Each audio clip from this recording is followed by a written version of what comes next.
Welcome to Hort Culture, where a group of extension professionals and plant people talk about the business, production, and joy of planting seeds and helping them grow. Join us as we explore the culture of horticulture. We are back and ready to chat. Welcome to Live in studio yet again. Live in studio. We are live, and we are just as disruptive as the last time, I guarantee you. I'm clicking my pen, forgetting that things like that show up on sound. So, work with us here. We're fresh. We're fresh. So today we're going to talk about some, of course, we all number one, we all surf the internet. Okay. So if you're here, you surf the internet, right? Are people still saying surf the internet? Surf browse the interwebs. I'm sorry. Please don't judge me. I feel very attacked over here. You have AOL at home. We don't judge you. You're also a millennial. We say surf the interwebs. I don't know. I mean, what do you say then? Browse the dark web. I mean, or is that something different? Oh wait, wrong. Never mind. I ride the lightning. Bussing the web. Warren Zeter's over here. Bussing the web. I think that's what they say on Reddit. Anyways, you're still on Reddit? Yeah, it's vintage. Vintage is in. I get put on my Is your MySpace It's back super up? Simple syndication. It's still relevant. Anyways, those of you who look at the web. We all surf the web. And we come across these things where you're just like, that makes sense. But is it in fact true? So we're talking about some myths that we see as your professionals who you can trust indefinitely. And some of these will be myths that we've heard in person from people that maybe come into y'all's offices or any number of other places. Some of them I believe myself once. And to be fair, these are not like urban myths or involving Sasquatch, Bigfoot, or Yetis. That's not the kind of myths. No cryptids. No cryptids. No cryptids. Let me cross out a couple. Yeah, Josh is making notes. My entire points of interest are destroyed. Go to me last. Come to me last. Yeah. I'll be ready once everybody else orders. Yeah, order last year. Yeah. So garden myths. Yeah, garden myths. Do you want me to start? Yes, go right ahead. All right. Yeah. All right. I'm very passionate about this one. So there is, and I heard this a lot last year, and it was kind of like, well, that makes sense. But then the more I thought about it, it was like, wait, no, that's not right. And so this is me saying, I'm just now learning things. Watering plants when it's hot outside. So last year in June, we had an early, very hot June. We were seeing over 90 degrees consistently, and plants were just, practically melting. Yeah, they were really suffering. A lot of our perennials. Hot boy summer, not good for plants. Hot boy summer is not good for plants. And so a lot of people were saying, oh, you can't water in the middle of the day. Well, some of these plants really needed to be watered multiple times a day. And we typically don't encourage, evening watering of stuff because there's no sun to kind of dry that leaf surface out. But a lot of people were saying that the water acts as a magnifying glass on the leaf surface. It burns it. It burns scorches it to the ground. Like a demented child and an ant. Yes. Have you guys heard that before? Yes, absolutely. Yeah, all the time. It's a bonsai thing. There's a book by this guy named Michael Hagedorn called Bonsai Heresy, wherein he attacks I can see why you bought it. Yeah, it's pretty awesome. It's got like flames on the front. And he talks about this exact one of these myths that's pervaded bonsai for a long time. Yeah, it keeps coming back, and it's like nursery people will tell people who you know a lot about the industry kind of keep coming to this, and I'm here to tell you that is in fact a myth. All right, you can water a plant anytime. You can even water it at night if you want to. Like I said, we don't typically recommend that, but if a plant needs water, if a plant is wilting, and let me preface that with, if it's hot and dry outside and your plant is wilting, you should water it. Now, if it just rained yesterday and your plant is wilting, you have other problems. Yeah, it might be too wet. It might be too wet. We'll get into, we haven't really done a ton of disease stuff. So we could talk about water molds all day long. But anyways, you can, in fact, water your plants on a hot day. You can spray water directly on them. And guess what? They're going to be all right. And Alexis, isn't that backed up by research? There's been numerous, research publications on this through time. Mm-hmm. And there's not been one case where it's ever been proven to cause any kind of leaf burn. It's usually from other things. Right. And on the topic of garden myths, because, we all observe things. and then we kind of put two and two together sometime. I think this is a classic case where people observe, they may be watered during the day and all of a sudden they see margin leaf burn. Well, that could be from any number of things: overwatering, underwatering, root issues, all sorts of issues, lack of Salts. oxygen of any time, salts in the soil, but may not have a direct relationship with, and it does not have a direct relationship with. I will tell you, don't fertilize the leaves of your plants when it's really hot and dry outside, because fertilizer is essentially salts, right? We don't often think about that, but they are salts, and if you put salt on a leaf, yes, it's going to dry them out. So straight water is normally something that you can do. So if your plant is wilty, water it is the basis of mine, and just don't water with salt water, and you'll be good. And maybe getting the leaves wet in the evening regularly for fungal reasons, maybe not a great idea. But as far as the whole magnifying glass, burning, etc. thing, I think sometimes exactly what you said, Ray, you didn't maybe water enough. The plant got so hot and was not able to cool itself, wasn't able to transport water, started to burn, then you watered it too late. Yeah. Gave it what it needed, but a little bit too late, and think, oh, I just caused that. You made a faulty direct correlation. Yeah, and exactly. We're all guilty of that. We say 1 + 1. Well, that is 1 + 1. That equaled the situation. Well, 1 plus whatever other external factors, in this case, not watering, not magnifying effect. That's a good not one. a burn. That's that's a great one. Yeah. Strong starting myth. Yeah. Leading it strong. Do you want to jump into the foliar feeding? Oh, since that's kind of related to getting leaves wet. Yeah, that's a good one related to that. Yeah, all of you have heard this, so please feel free to jump in. But there's this idea of foliar feeding that's going around.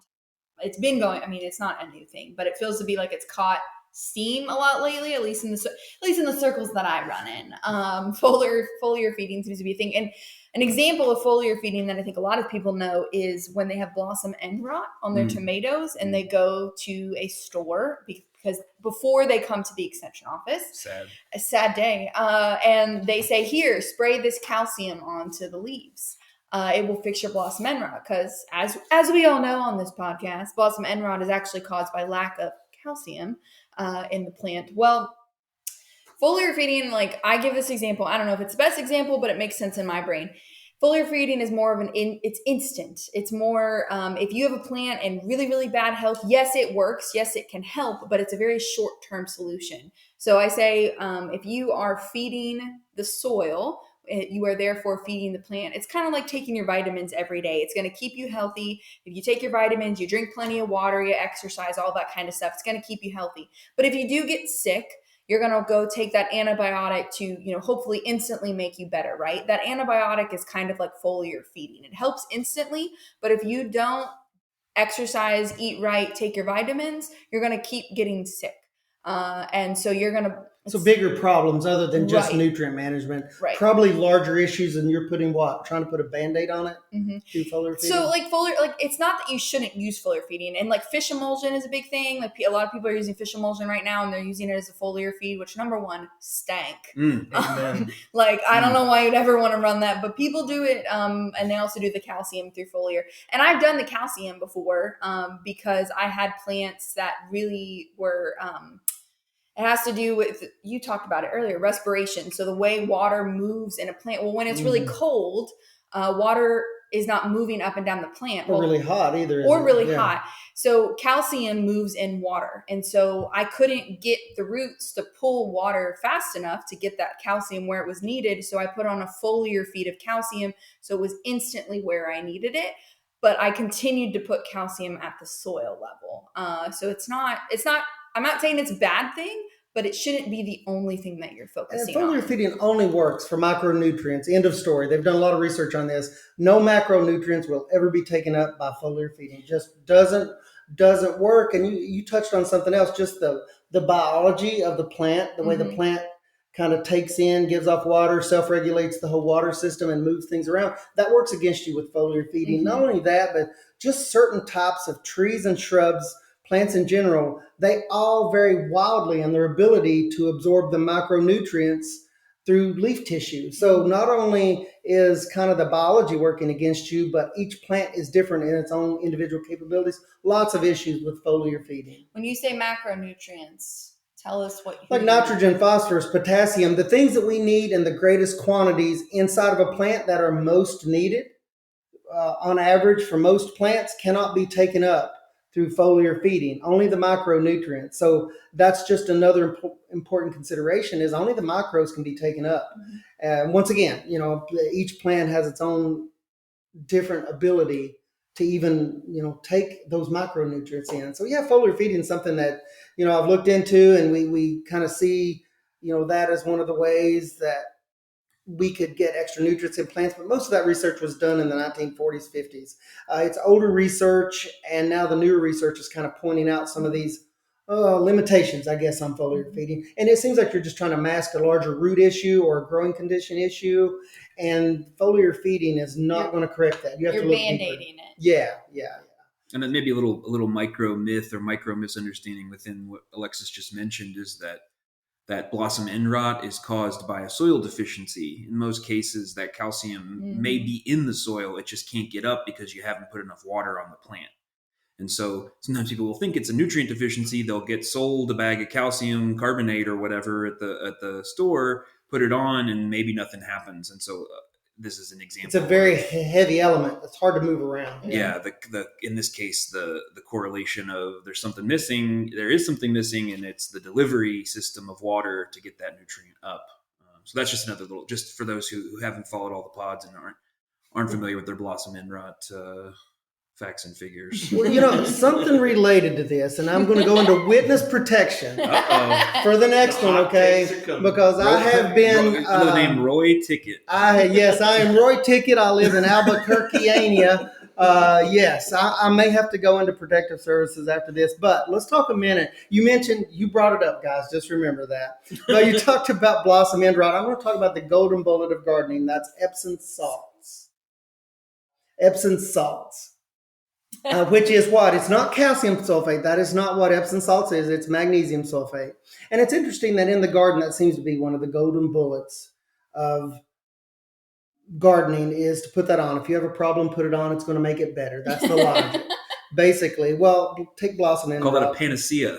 Yes, it is a one-shot silver bullet. We talk about that. Yes. But it is not one of those types of solutions. In fact, it can make something like blossom end rot even worse, because we said that's related to calcium. More specifically, the calcium transport in the plant. Well, magnesium and calcium are antagonistic to one another. In other words, that ion, that little particle, that plant can only take so much in of that particular charged particle, which, magnesium and calcium have the same charge. So it actually fights calcium going into the plant. It's a cation. Yes. So that exchange there, it's a cation, not to be confused with catfish, which is a different topic altogether. But yeah, it can actually work against you and make things even worse. But just consider that when you're using Epsom salts, and it is a salt. So also consider that. But that is my plug against using Epsom salts in the garden. So Epsom salts are high in magnesium? They are. Magnesium sulfate is what you're putting on, which doesn't have calcium in altogether. Yeah. And you remember cations are positively charged? Do you remember how to remember that? For those of you out there having to take a soils class later. Cats are positive animals? Cats have paws. Oh, nice. Ooh. We're going into exchange capacities, aren't we? Somehow, how does that relate to cats? Yeah. That is a good way to remember that. Popular myths about cation exchange capacity. Based on how talkative we are today, I'd say we have a pretty high exchange capacity. Oh, I think so. I think the caffeine is real. It's getting real with me right now. My face is getting warm. I'm hitting my parabolic curve right now. Yeah. Yeah. But that is one of those things that I've tried to work with people over time. And it can just actually make things worse, both adding it to the soil and spraying it on as a topical spray. It doesn't work very well. So. I've got a little bit less of a nuts and bolts myth here, or I'm thought. Shocked. Something conceptual. It's something obtuse. It's kind of a high art piece. If y'all would put on these hats that I brought.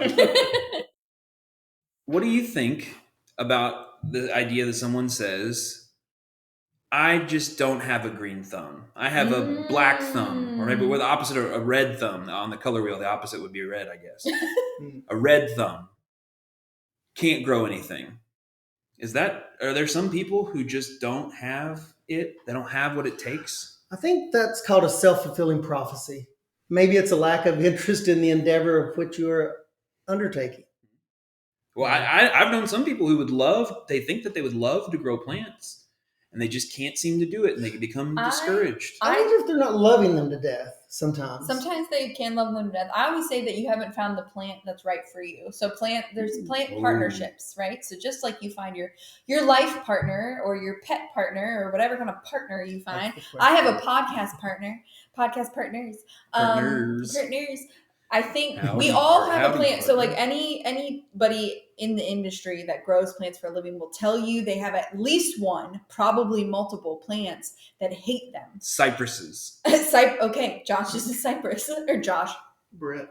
We look alike. What? But take it easy. Josh is like, I can grow everything perfectly.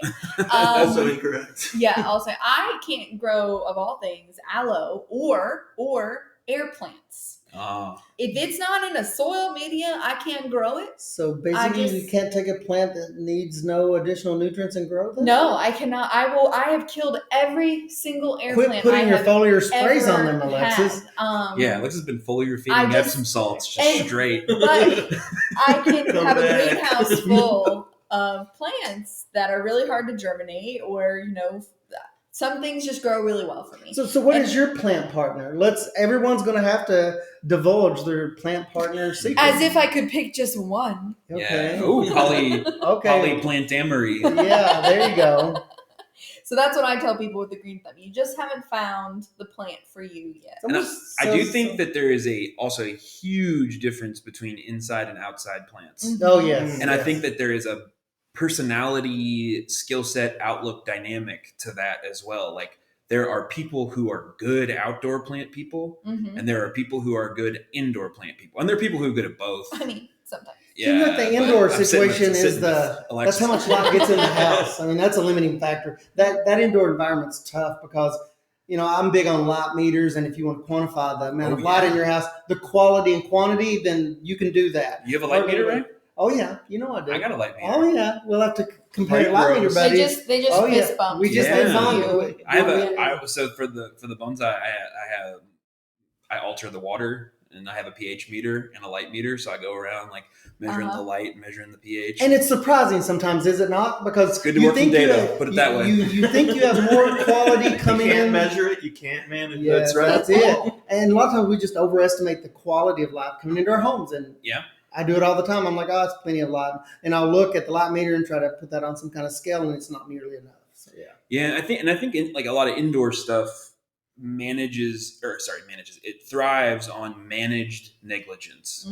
And there are some people, you said loving something to death. There are some people who want to do something to a plant every day besides just walk by and talk to it and sing it a little song, which they like that.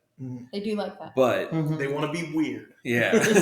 But you can't water mother-in-law's tongue snake plant every day. You can't do that kind of thing. Whereas I am okay with indoor plants, but much more of an outdoor plant person because they kind of take care of themselves, but you can also check in on them and give them what they need. And it's almost like the difference between cats and dogs in some ways, like indifference and like kind of wildness, and you just support them and see what they do versus like you are their god because they don't get rain. Sometimes you see these plants doing what they normally do, and it's a normal function of what they do. But when you have to pass it 5 times a day, you make these astute observations and you over observe. Yeah. And you're saying, oh my gosh, it's got brown on the leaves. Well, it's always had brown on the leaves. It's just you notice it when you go past it back and forth so much. Yeah, that makes me think as far as indoor plants, it's not really a plant. The only thing I can really do well indoors is fungus.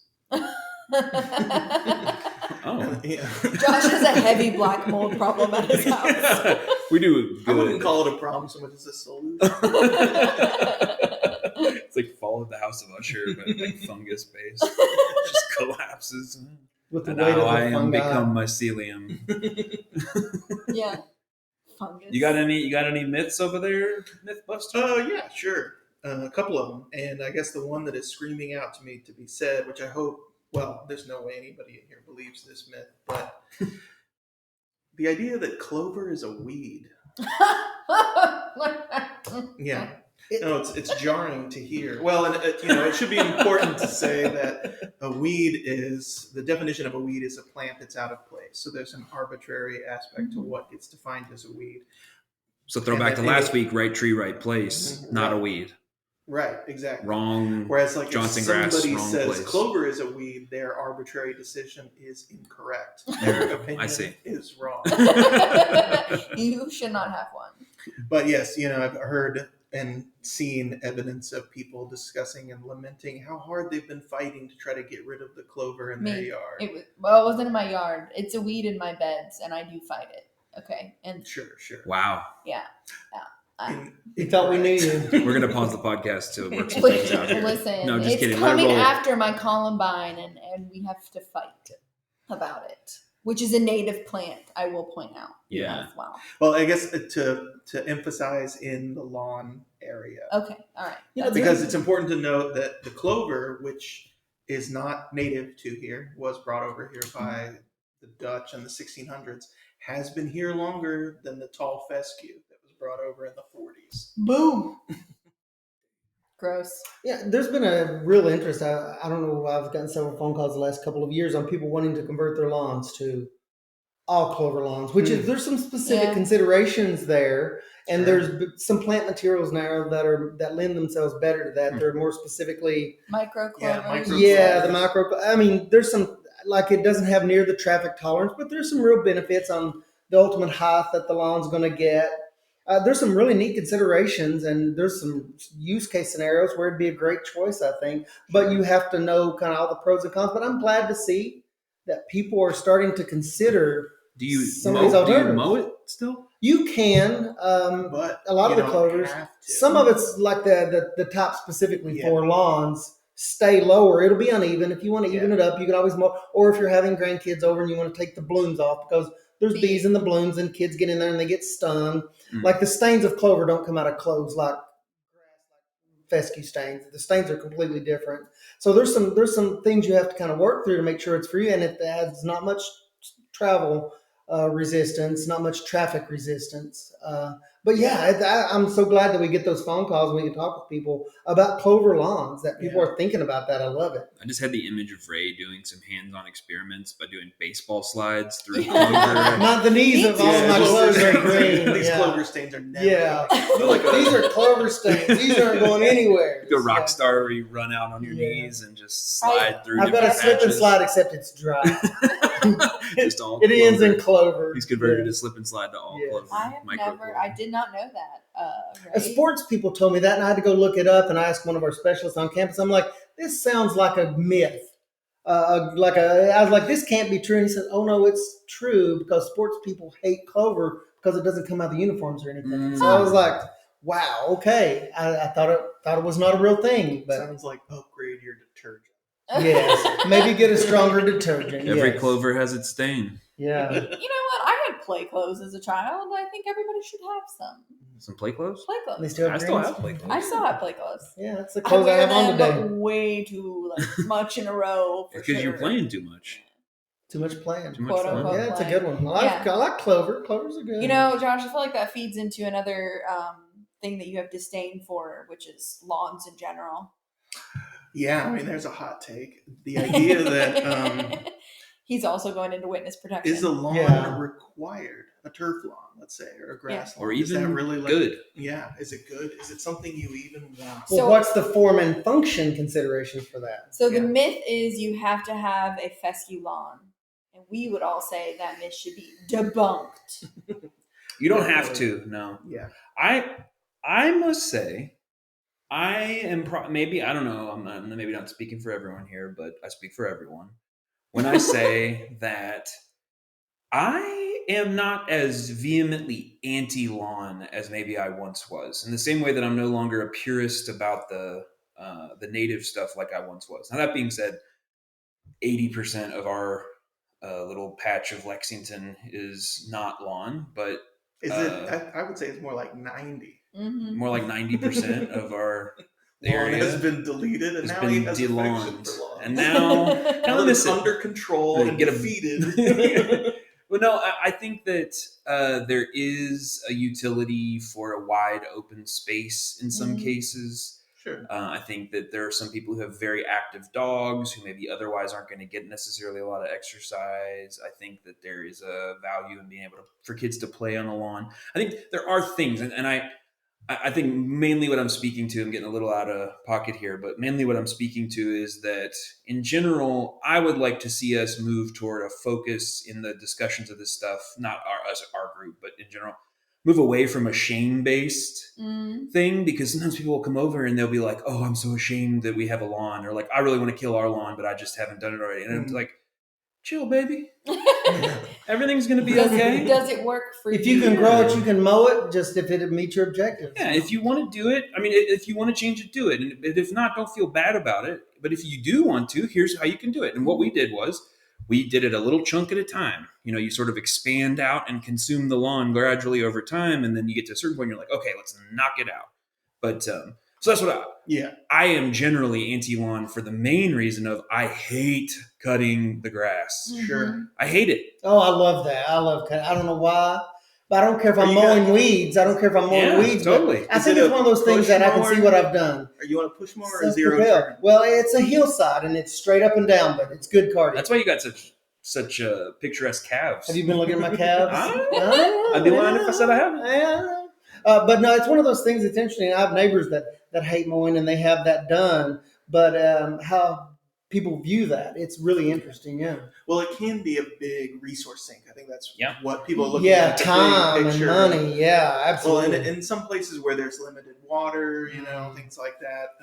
I had read some statistics a couple of times. I don't have them in front of me here, but that if we consider irrigated crops nationwide and we were to consider an irrigated lawn just another crop, it would be the number one crop in the U.S. by acreage. Yes. Crazy. Yeah, and in terms of how many inputs go into it. So there's a lot of resources going into keeping our lawn. But like Brett said, it's not something necessarily to have shame about, but consider, when you look at your lawn, what would you like that space to be? It doesn't have to be wall-to-wall trees. Yeah, definitely. Completely impassable. There are options with things like hardscaping and mulch and, other ground covers like clover, micro clover, things like that. And to just consider that space, what other functions might it have that you would enjoy? And if it's not a lawn, go for it. Just kidding. If you have recovered from the shame of having a lawn, change your life. The thing that's changed, the biggest in my mind about lawns, is the uniformity that I expect from that. In the back, if there's no neighborhood covenants or rules and regulations that say you have to have, weed-free lawn. In the front, I've got a little tiny patch, and I've maintained it according to neighborhood standards. But in the back, it's everything in the world. It's yellow clover. It's all the white Dutch clover that's in there. It's a lot of just what people would consider weeds, but I mow it and it's green most of the year. And I have garden areas back there, but I will mow it and keep it kind of uniform. I don't mow it very often, but I mow it. It suits my function, and I've really changed over time. I used to be one of those that turf needs to be uniform. It needs to be a monolithic planting that's very uniform. Yeah. But I've reduced my inputs into the lawn a great deal, over time for whatever reason. I'm not for sure, but I look at it differently now. I enjoy seeing the little buttercups and the wild violets and all the other fun stuff. And maybe you perfected your short game. Maybe that's it. Yeah. Because that's just more inputs I don't want to input into the lawn. More time and more product. Right. And I think that for me personally, it's a very personal thing. But that uniformity comes at too high price for me, both in terms of time and product. So yeah, that's a good one. Mullet lawn. Yeah. Business in the front. I like that. Exactly. It's definitely like a business cut up front and the back. It's it's a dirty pool hall in the middle of a Texas, back road. Yeah.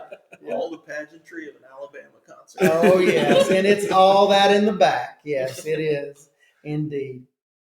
That's where all the fun stuff is. What other garden myths do we have? We're talking about myths and misconceptions and personal preferences. Oh, I got one. Oh, go. Let's talk about you're planting a plant. Okay. In a pot. It's a good place to start. Planting a plant in a pot. Plant a pot. And do you put gravel in the bottom for drainage or large rocks or something like that before you put your potting soil on top? or are you straight potting soil? Hold on, let me call my extension agent.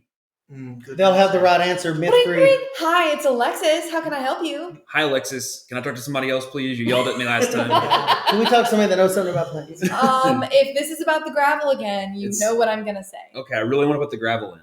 Yeah, and mulch everything. I'm going to need you to not do that, please, Oh, sir. okay. Thank you for busting this myth for me.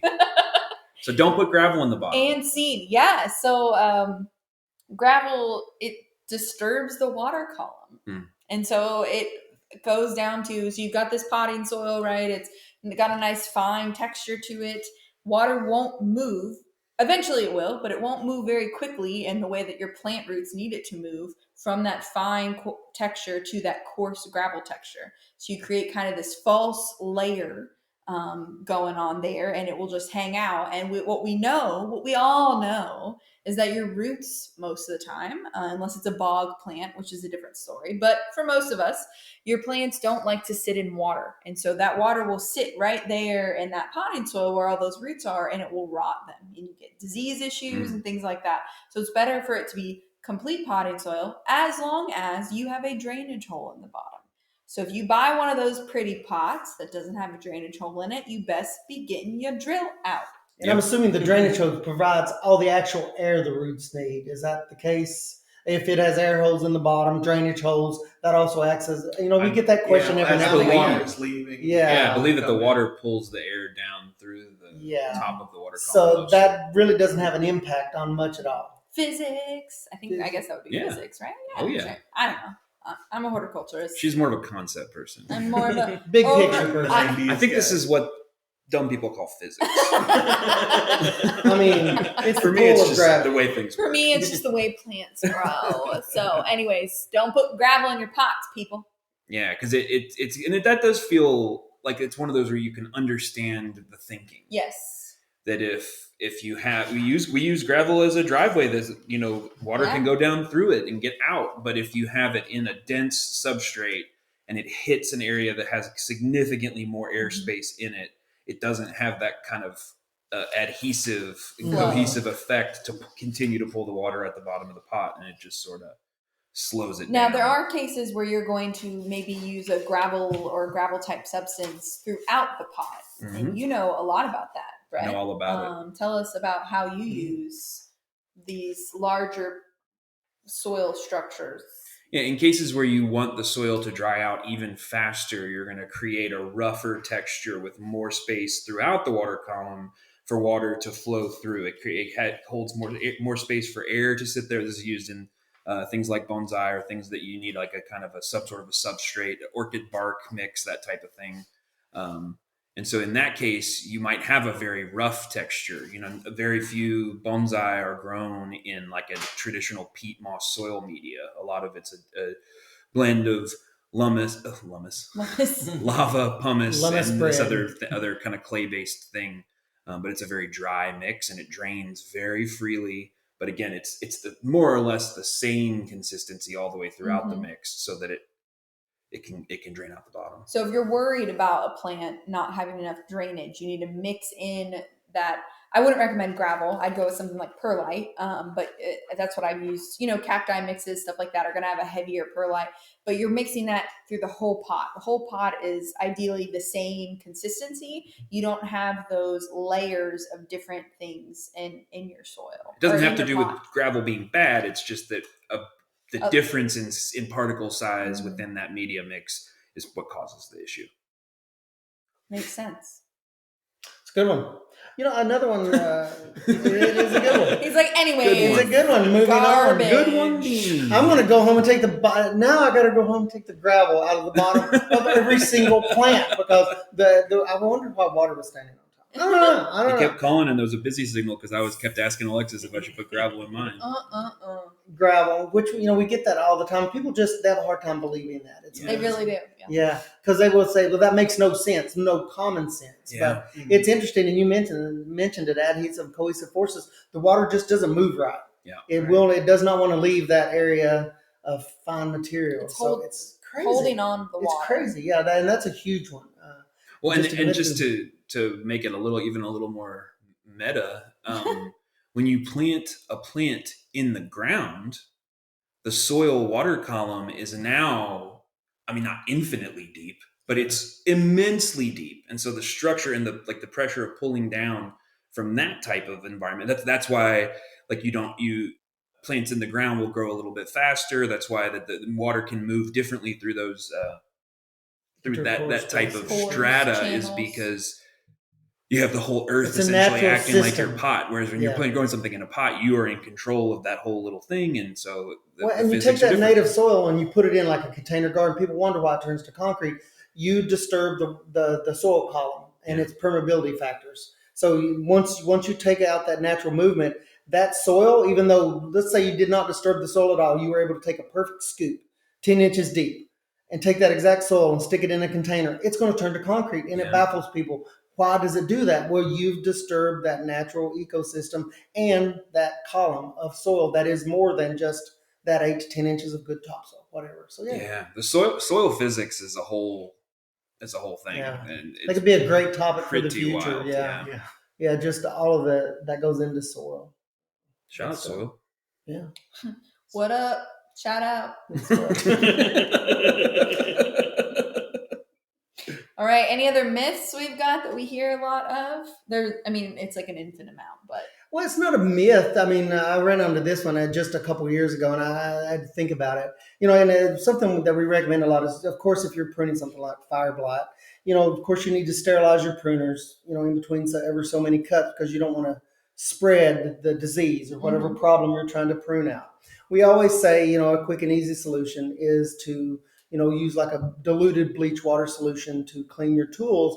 And I heard a person in extension at a national meeting say, but don't do that. It's not really a myth, but she said, don't do that. There's a better way to do it. And I was like, well, what do you mean? She goes, well, instead of bleach, which is highly corrosive to your very nice tools, some people love their hand tools, and I get that, or their pruning tools. They love those. They may be, a very high quality, or they may be a family heirloom. But she said, don't use bleach. And I'm like, oh goodness, I've always recommended bleach. It is effective, but she said that's not the point. The problem is it's corrosive. You would clean all the organic matter off your pruning tools like you normally would. And she recommended using antiseptic mouthwash because it's not corrosive for the nature of that product. And I'd never thought about that. She said pruners, she said in her commercial, and I guess she dealt with a lot of commercial nurseries, that they're constantly sterilizing like every day. She says bleach, those pruners will not last. Yeah. And she said instead, it's, and she had done some research on it, apparently said antiseptic mouthwash works better. And I thought that was really interesting because it's pH balanced. It's, literally mouthwash. So it's balanced in such a way that it's non-corrosive. And I thought that was pretty great. So I've recommended that more and more. And that's not really a myth. Maybe that's a best practice, but I had never once given that consideration. That's really cool. Yeah, that 1 part, bleach to 9 parts water, is a standard recommendation we make on, and that once again is effective. But if you're doing that a lot, corrosive, and never would have thought about that. But ever since then, that's what I do at home now is use, it's got to be an antiseptic mouthwash because there's mouthwashes that you can get that may be like, supposed to strengthen your enamel on your teeth. Those won't work. It has to say antiseptic mouthwash. She clarified that. And ever since then, I thought that was so cool. Before this podcast releases, I'm going to go buy stock in Listerine or something. Because we're going to have an impact on the world market. Influencer. You just it's happening. All of you to go buy mouthwash. Listerine, named after Joseph Lister, one of the main, I would say, call people the father of the thing. 2 women and a black person who did this before him, but white guy father of antiseptic practices in surgery. Countless lives saved by people washing their hands. Like the tools, surgical tools or hands, everything? Everything. Well, there we go. The antiseptic concept. I think Listerine was originally was invented as an antiseptic. Wow. They were like, put this in your mouth. You're washing your hands with it. Might as well eat some. If we put mint in it, it'll be fine. I imagine putting Listerine in my mouth and then taking my pruners and just Maybe that's a technique. Don't do that. We're here to tell you, do I would not not do that. I got wicked cedar apple rust in my mouth. Don't put your pruners in your mouth. That is a myth. That is a worst case scenario, not a best management practice. Yeah. All right. So really quick, tell me the myth that we busted today that you brought up. Josh, go. That clover's a weed. Busted. Magnesium sulfate, otherwise known as Epsom salts. That you should put gravel in your pots. Busted. A non-green thumb just means you haven't found the right plant for you. Busted. Aww. So what did we bust that myth though? Oh, that you can't. Some people don't have green thumbs. Yeah, busted. Anyways, wonderful. You got really into Get that. it together, guys. You got really into that. I like well, that I think that's it for our myths today. If you have any more myths, if you're wondering if something is a myth or you heard a cool myth, please feel free to comment or send us an email. Comment on our Instagram at Hort Culture Podcast and tell us all your cool myths, and we will help debunk them, or maybe not. I don't know. Maybe it's not a myth. True. Maybe it's true. We'll figure it out together. And then we hope as we grow this podcast that you will grow with us. And we will see you next time. Thanks for a great chat, everybody.